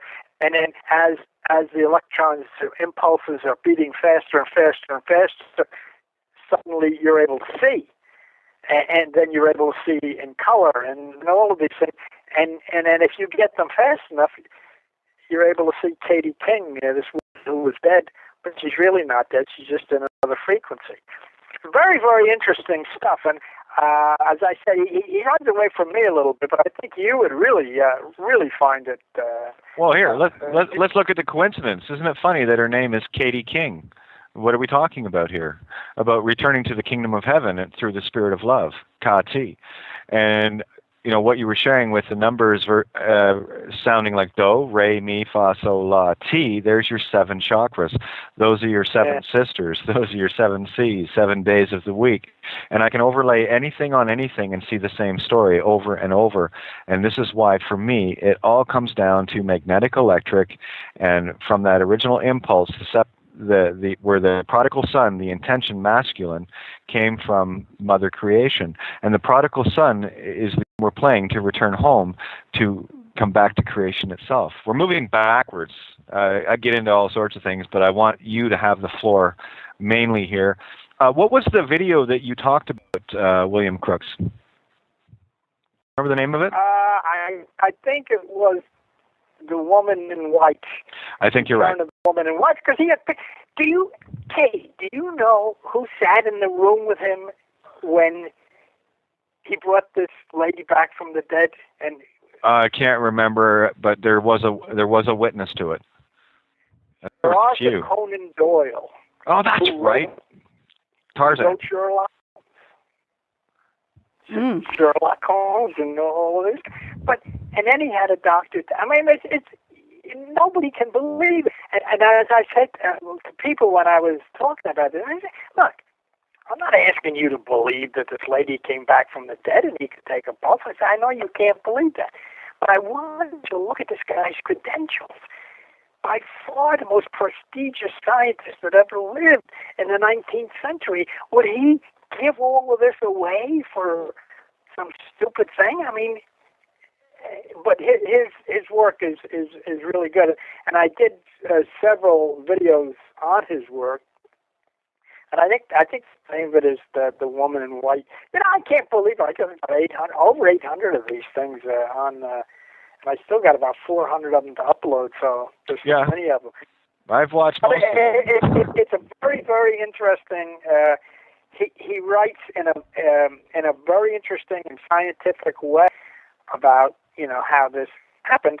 And here he was up against the scientists and the religious people of that time in England, who were calling him down, as a phony and all that. And you and I can't make a comment about it because we don't know what went on. But I can certainly look at his credentials and say, whether it be him or Francis Crick, who discovered DNA thing while he was high on LSD. I mean, who am I to say? And that's the way these things happen. They go into a different dimension. And Crick said he would have never discovered the DNA figure if he wasn't high. And what is he went into a different frequency, and the things that exist in different frequencies, we just can't see in the frequency.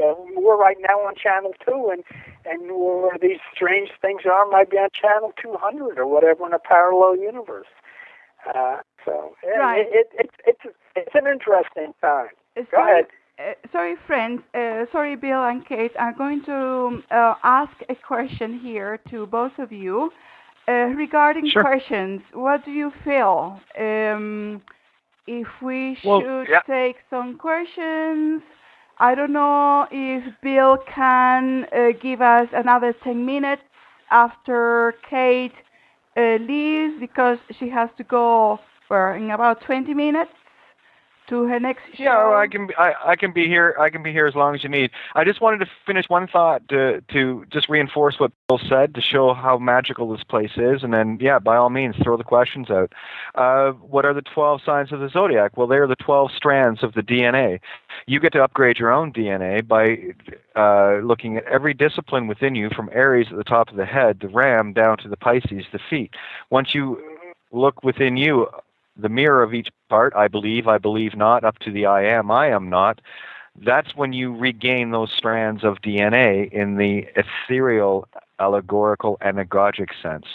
So that's what you're doing. And the more strands that you can collect by one, knowing where you came in. In my case, I came into the game as with a game plan of a Gemini, and I simply follow the script now. I don't have to write it because it's already written. I just have to choose which version of it I want to have. So once you figure your own sign out, in my case, Gemini, which says I think, I had to learn to not think, and that's where you came in very handy, Bill. And I do have to say this, please, tell Joan to forgive me. I take you to bed with me every night.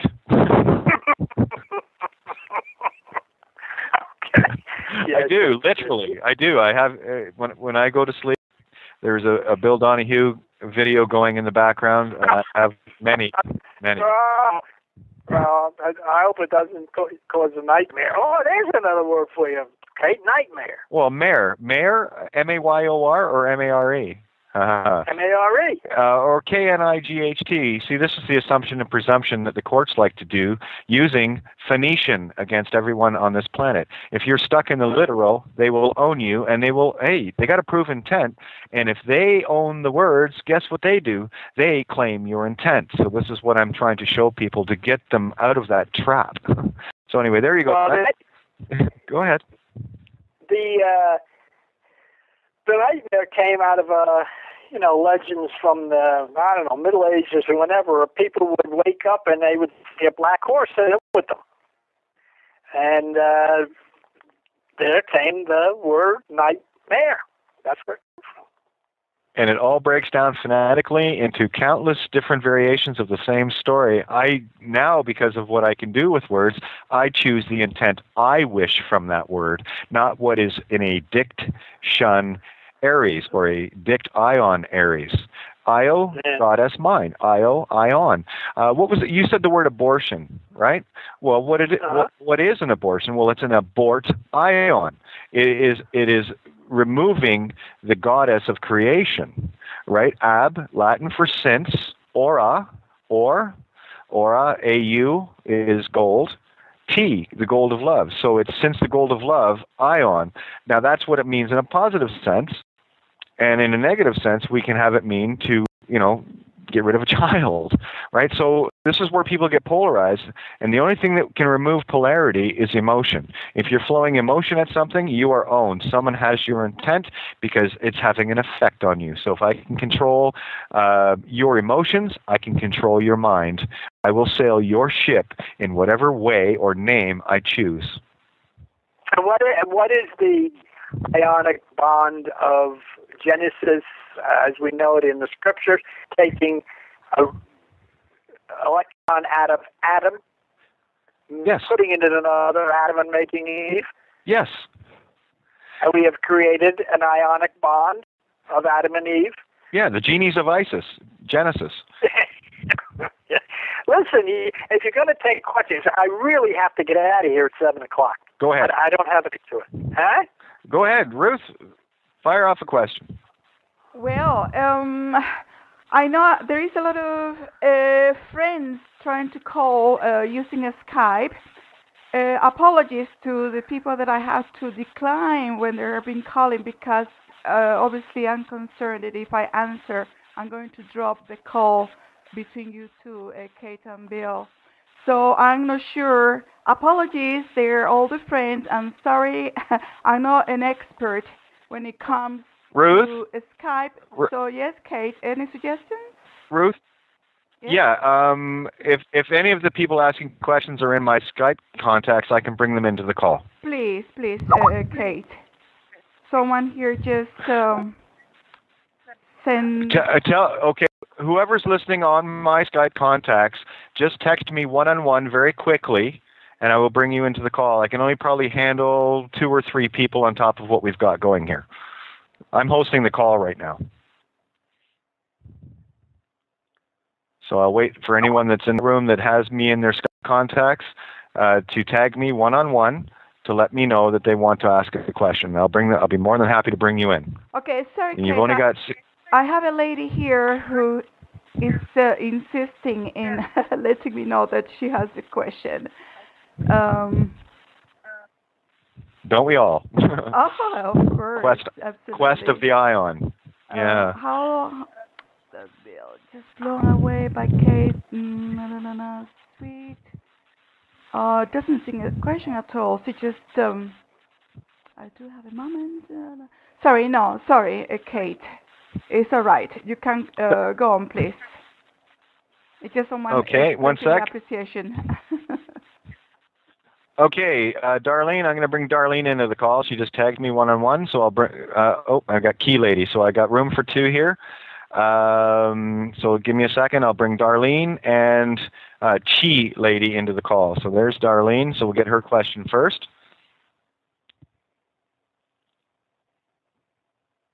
Oh, just a comment. Okay, no problem. Go ahead, Darlene. Hi, Kate. Hello.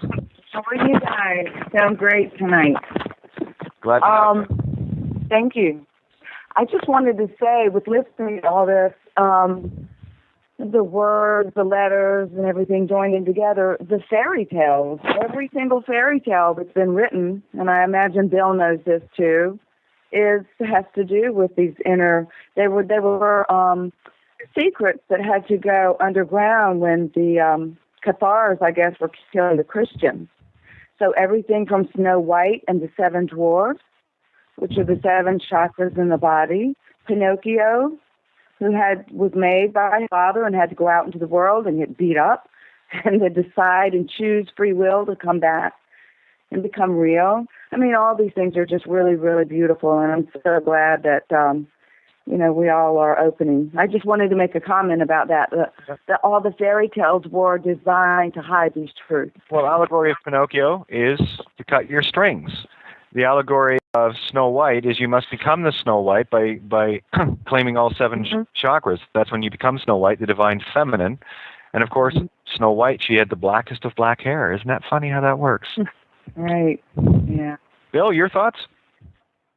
Yeah, well, I mean, I totally agree with you, and don't forget that Snow White was rescued by the guy coming in on the white horse. Isn't it funny how that all works? Here comes Christ, look out. So I guess everybody's been tinkering with the stories and making them come out the way they are, and they're beautiful. It's very, very. What the lady just said, I don't forget her name, but Darlene just said is very interesting because I don't know if you guys are familiar with the work of Joseph Campbell, who taught mythology and everything, and he said exactly what Darlene you said, and pointed to the great myth for our time of being Star Wars, and so this is very, very true.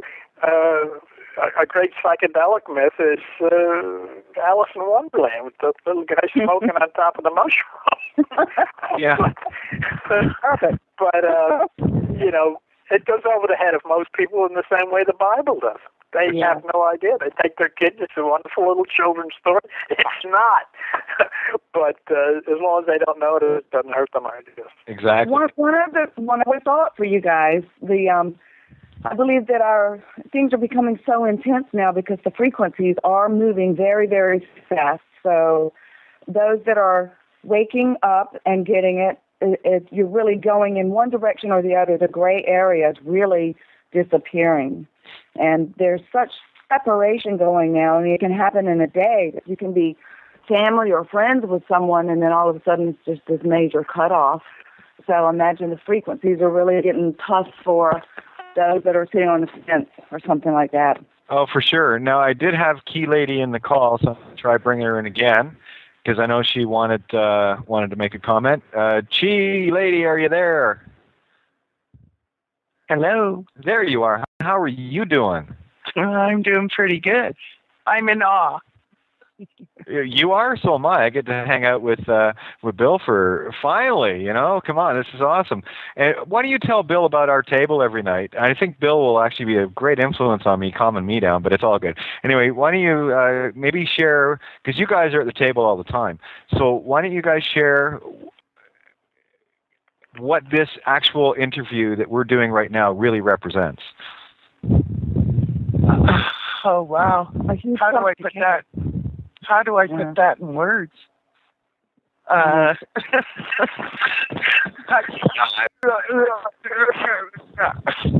told you you're a rock star, Bill. Yeah, well, I mean, as I said, I'm out of my zone here. This is all new to me. I'm kind of a wanderer. I'm sitting looking at a street light with the snow on the ground and all by myself. That's the way I usually operate. So I am. All I can say, I'm very thankful for the kind talk. Bill, Really, can I say, I've been following you for since I saw this thing I can't describe, since 2009. Mm-hmm. And everything you say has brought this how can you explain my life? This chaos into order for me. I knew as a child. I knew as a child it was bullshit, and stood aside everyone watching, and got sick and did all this stuff that they have you go through in order to bow down. And if we could get you and Kate and Santos together, I can't imagine the effect, the ripple, the waves of light that you could emit. I can't put into words. I agree on that very much. That would be wonderful. If you could only come to the table more for us, you would open up the blind eyes. You would allow the deaf to hear. Actually, I have a question for Bill before we end the show. Bill, are you willing to have a Skype? Because from now on, whenever you can, you're going to be in high demand. And having a Skype would be much easier to have this type of interactions. And I'll look into that. Yes, I will look into that. As I said, this is all new. This is all new to me, and I've never done anything like this before. So I will look into that, but then you can communicate with me email-wise, so we can figure this out, and then we'll go from there. Excellent. Very, very good. And the good news, Bill, and I love to share this with everyone. For those that are listening, my direct contact number, I give it out freely all the time, is, and you don't have to do yours, but just to let people know, is 226-971-9675, and I do answer it. For those that do call, I do urge that keep it to a minimum. I have very limited minutes, and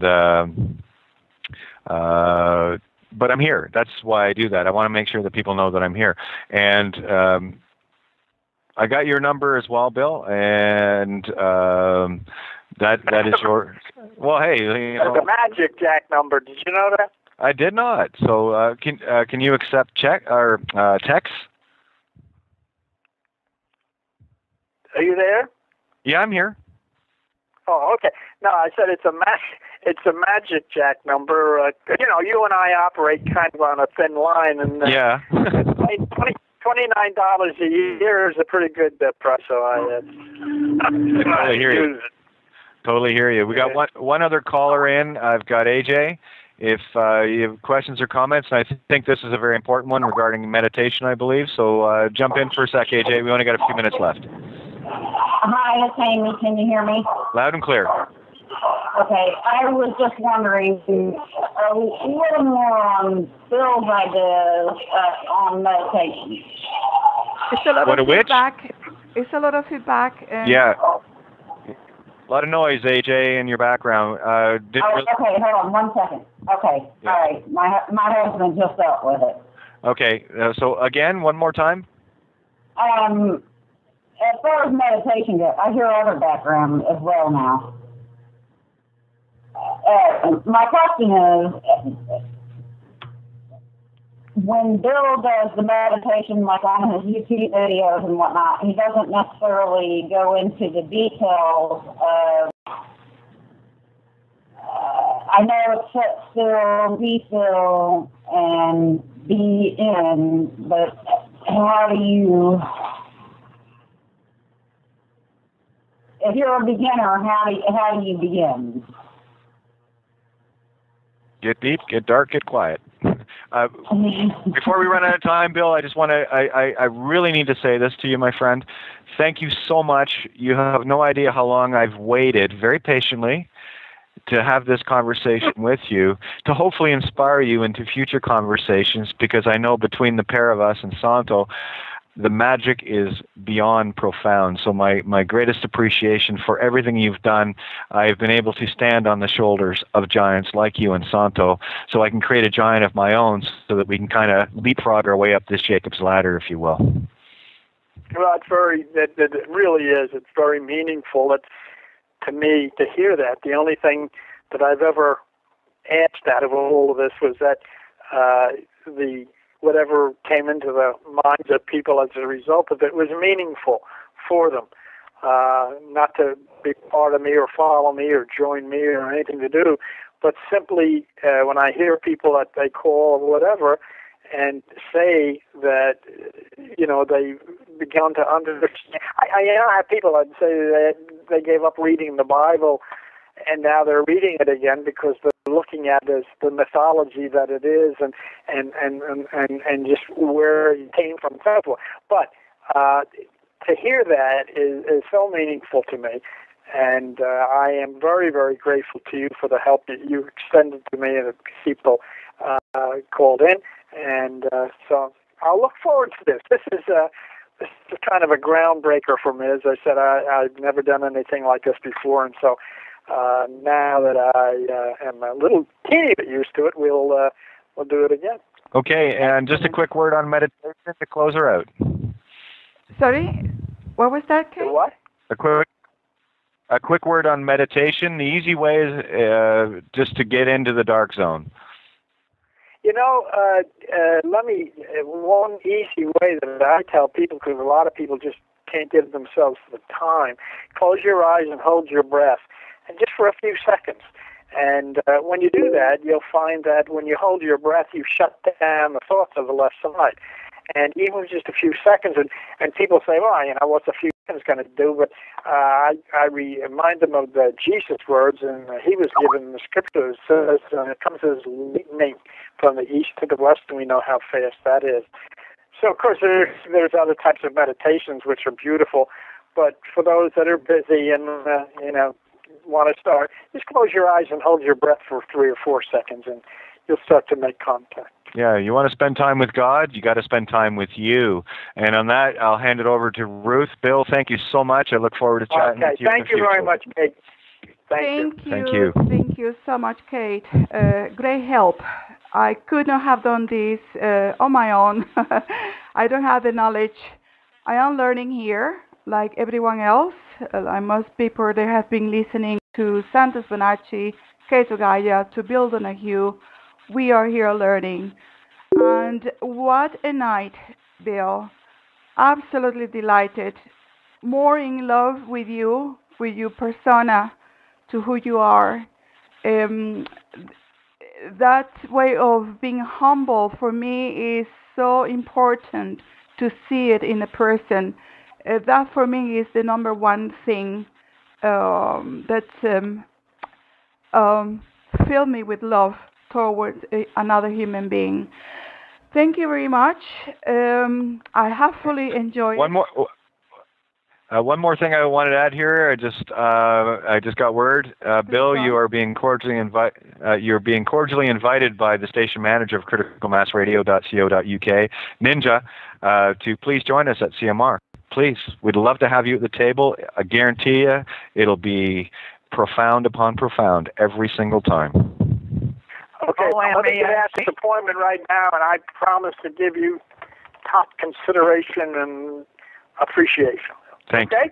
Fair. Bill, God herself is asking you, please join us. Yeah. Okay. I got to go now. But All right, thank Bill. you all very, very much for a very, very special evening. I appreciate it very, very much.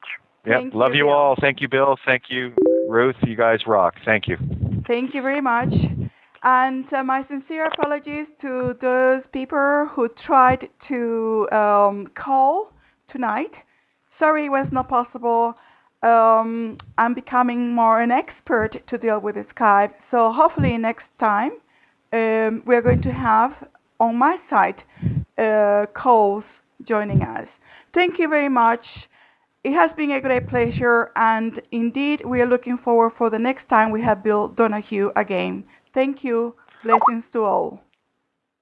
Thank you, Ruth, and I'll end the call on. And for those that want to continue on, I'm moving over to the table at criticalmassradio.co.uk as soon as I end with this most beautiful call on astrotheologyradio.com. Thank you, Ruth. Thank you, everybody. Thank you, Bill.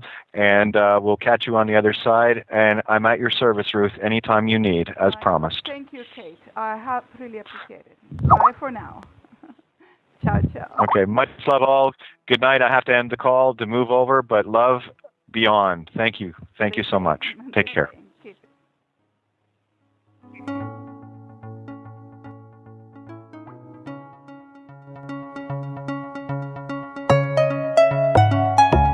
addition to that, it means to give witness, to swear. And so here you got people testifying, and you have testimony in court and whatever, and then you find that in the religion,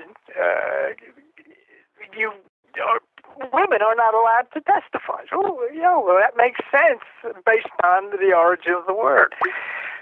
So those are the fun things that I find is when you look back and say, well, where does this word come from? Giving a testimony, which is the holy thing in church, or testifying in church. Oh my goodness gracious! It has its roots in putting one's hand on a male sexual organ, and shooting the bull or shot his mouth off, and all that kind of stuff. They all have origins, as do our names. I don't know about you, but I often and I wonder about who was I named after. Well, I know it's some guy I never met. He died, hundreds of years ago, some grandfather somewhere. I come into the house as a baby, and the next thing just like if you would bring in a dog or a cat or whatever, what are we going to name it? And so what you were talking about, Kate, is just a conglomeration of thousands of years of word structures being changed and modified and meaning one thing or the other. And before you know it, you find, not before you know it, but over a period of thousands of years, it winds its way into these different kinds of documents, books, and then the Greeks get their hands on it, and the masters of mythology, all of a sudden, you've got a book filled with the most magnificent mythology, magnificent mythology, and the world on this end, misinterpreting it, turns it into some kind of a religious thing and wind up taking it literally and misses the whole thing. But you started off this conversation very, very well with talking about allegory and symbolic language.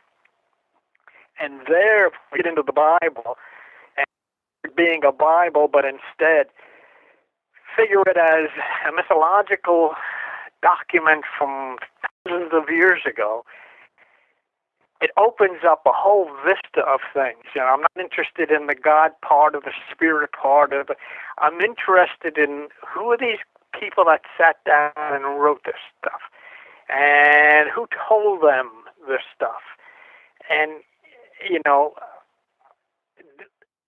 actually with the Greek involvement, it led me into, well, wait a minute here. How the heck does a guy like Democritus know about the movement of an electron within an atom 4,000 years ago, before the Bible was even... Who the heck told him? And you got all these guys hanging around together that knew about anatomy, astronomy, and all these different things while the rest of the world was around splitting rocks. You say, well, how could they possibly know that? And then you trace it back, and it goes back and back to the land of prehistoric Egypt, a UFO landing. Yes, it did, a UFO and all of this kind of stuff. And it says to me, well, now I'm starting to understand where this all came from. You know, I mean, you're talking about quantum physics, and you're talking about subatomic particles, and you're talking about atoms and electrons before the rest of the world could even make a wheel. How? Who told you this stuff? And so it traces its way all the way back to the people that came from the sky. And guess who they were? That is us. That is God. That is heaven within.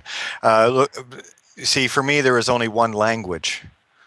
There is only one. In the beginning, God, created, or in the beginning there was the Word, WHIRED, which is the spiral of creation, the consciousness, the nine, right, versus the hex, the six, which is the yin and the yang. I'll give you an example of all the hidden meanings contained within the sounds. And you see, when you learn Phoenician, that's what I speak now. You can understand every language. Every language is based in one thing: sound. Look at the word an, atom, me, anatomy. So it's very easy to see it in the clues at the literal level. I call that beginning level of breaking all the rules that we were spellbound with in school. And that once you've broken all the rules, then you can reapply them as you wish to get your intent. It's like you were saying about the testes. You see, anything masculine to me is intent. That's the electrical. Anything feminine is the creational void in which the intent manifests itself, or the feminine principle. When you put the magnetic and electric together, you get me, M-E, magnetic electric. So what I bring to the table is an understanding of the phonics, of the sound, where everything in the physical, or the phi psi kal, the sacred geometrical creation of the spirit harvest, the physical, the phi psi kal, is all things literal. All things anagogic, or of cause, are all things spiritual. And this is the magnificent thing that, see, anytime I need a stable datum, Bill, I go straight to your videos. And I can only imagine how frustrated you were back in the early to late 80s, bringing forth such profound truths contained within the hidden meanings within the Bible.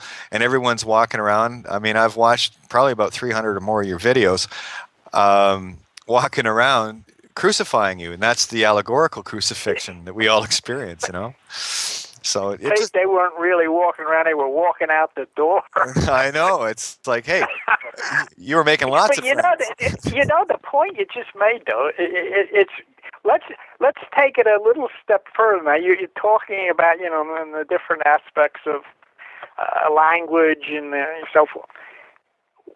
What I looked at one of these NASA sites and see a picture that they may send back of the planet Earth from one of their spaceships up there somewhere, and we wind up being a little white dot among trillions of other white dots. I always think to myself, oh, wait a minute, on that little white dot, what time is it?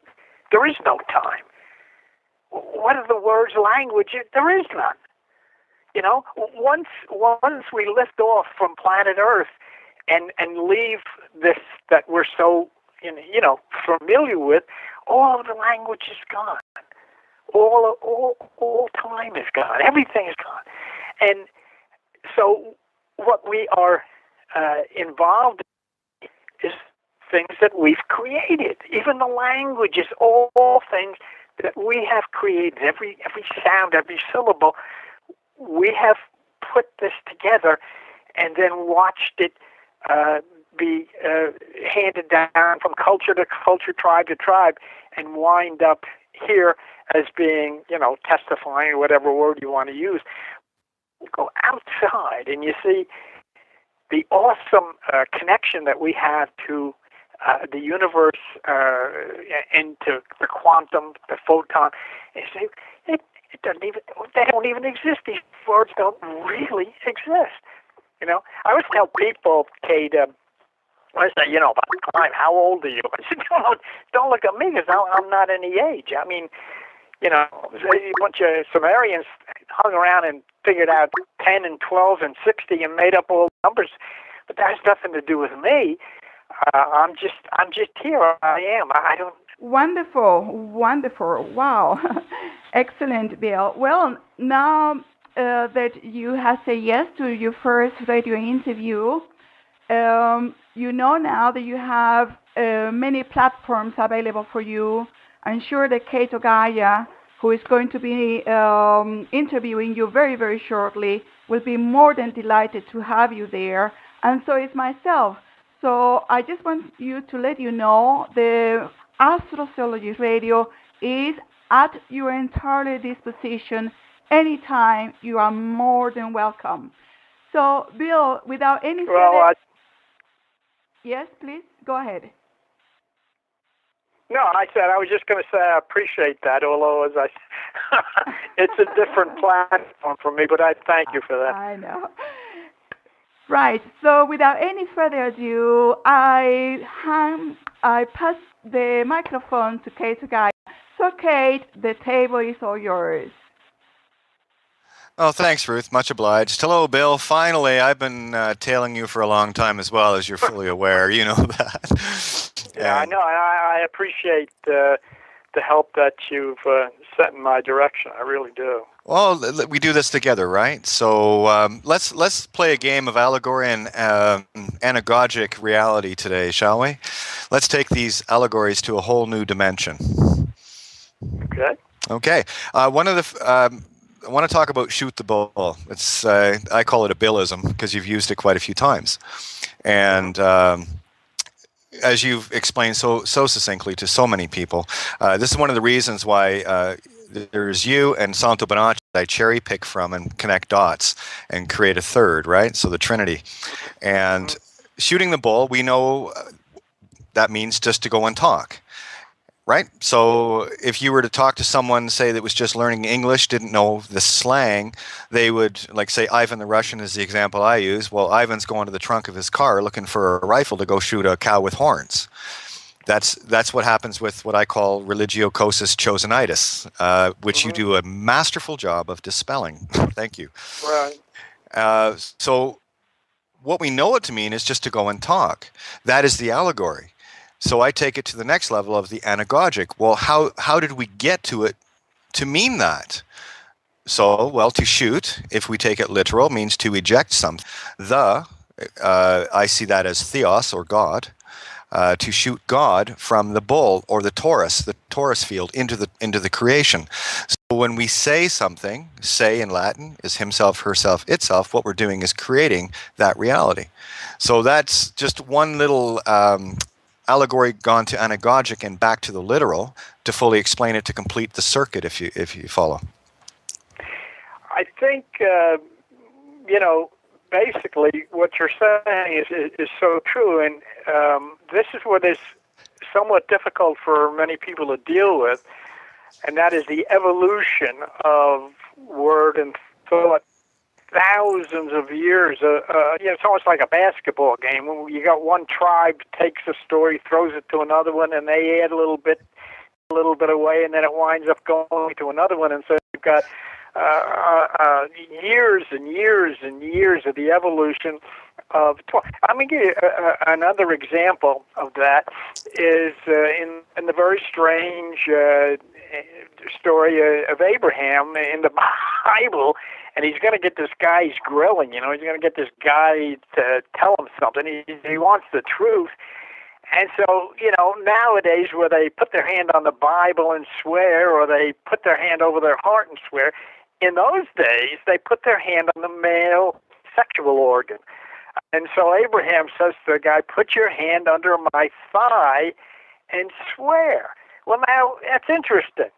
Because when you go to the dictionary today and you look up the word testy and you see, well, that's the male sexual organ, but in a... Good evening, everyone. Welcome, wherever you are. Good evening, good morning. This is Ruth here, and you're tuning to Astrotheology Radio. You have no idea how excited I am tonight. I have the great pleasure of having a person that many people have great respect and been paying attention to his work for many years, including myself and Gaia, who is going to be interviewing very shortly. I'm talking about Bill Donahue from hiddenmeanings.com.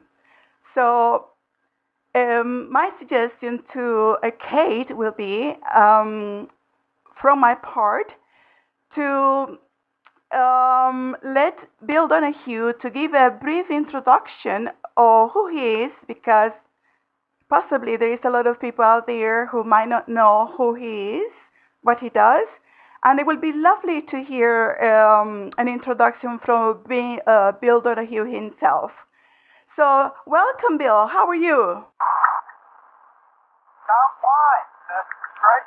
And I appreciate the... Well, I know you've been after me for a long time. I'm not the guy that does this kind of stuff, so I'm kind of out of my league. You know, I mean, I've been doing this since about 1984, and I've never talked to anybody. I mean, I've never been interviewed, never been on the program. Just sit by myself and get mesmerized with all of this stuff that comes in my head and just shoot it out. But so this is new to me, and it's an interesting challenge. And of course, with Kate, I owe a word of gratitude and thanks for him putting so many folks onto what I was doing, and you know, it helped me out at a time when things were a little shaky. But to just give you an idea, this has been going on with me since the early 80s, and used to videotape people at a small church gathering, and 10 or 15 people showed up. And I really never, you know, I never dreamed of anything like this. And I couldn't really figure out myself, what the heck are you, and what are you taping? What are you videotaping things with 10 people here? But I kept and hung on to everything, and, you know, now it's showing results. And that's all I'm interested in. All I am interested in is trying to share with as many people as I can an approach that is totally non-traditional. And that traditional approach to the Bible, to ancient writings, to incorporate them into current physics, current science, and current philosophy and thought is what I've done. And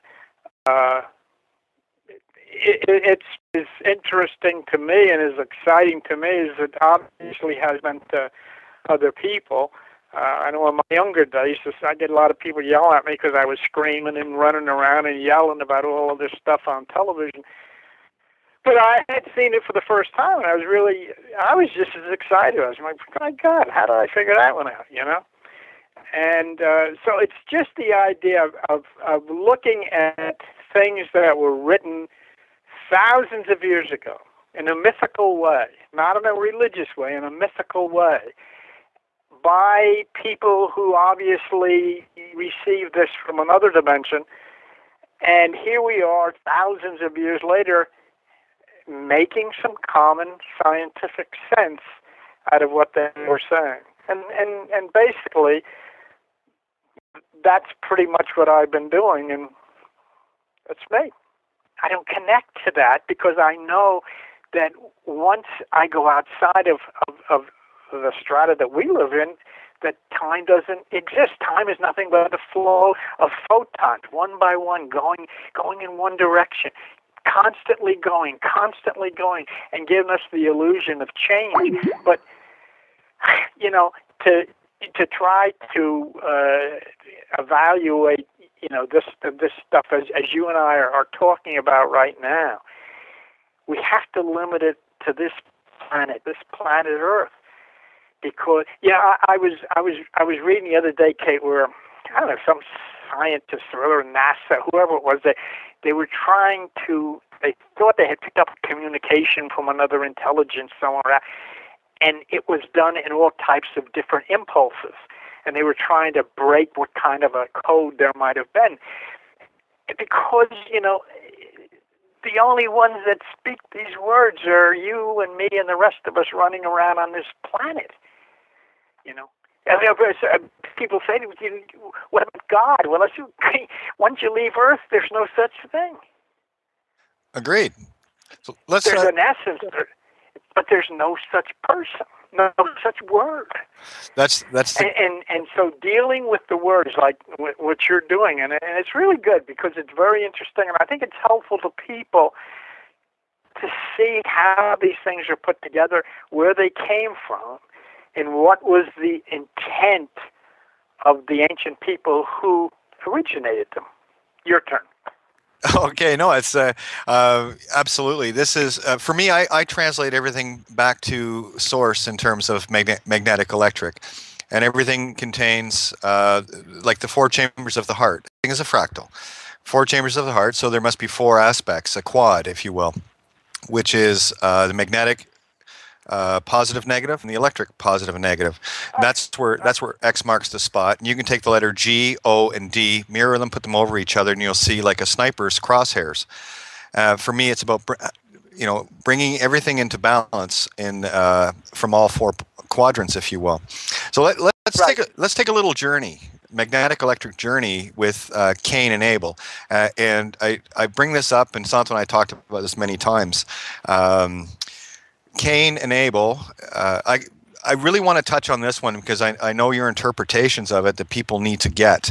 And what I want to do is show a few more layers from a different point of view, if you will, in that Abel is actually female. That's the magnetic essence, the right brain, where the rose, the spirit breath of himself, herself, itself comes from. That's the Garden of Eden, if you will, as you've so eloquently put across so many times. So when we speak of the parable or allegory of Cain and Abel, I see that from the the analytical left and the creative right, or the electric left, magnetic right. And I put that all into perspective, like Romulus and Remus, Castor and Pollux, they're all male-female energies intertwining. And of course, religion wanted to make it all boys, right? Because it's all about the phallus or the palace here, right? So how about you share with everyone your interpretation of Cain and Abel, and then we'll play with it. Sound like fun?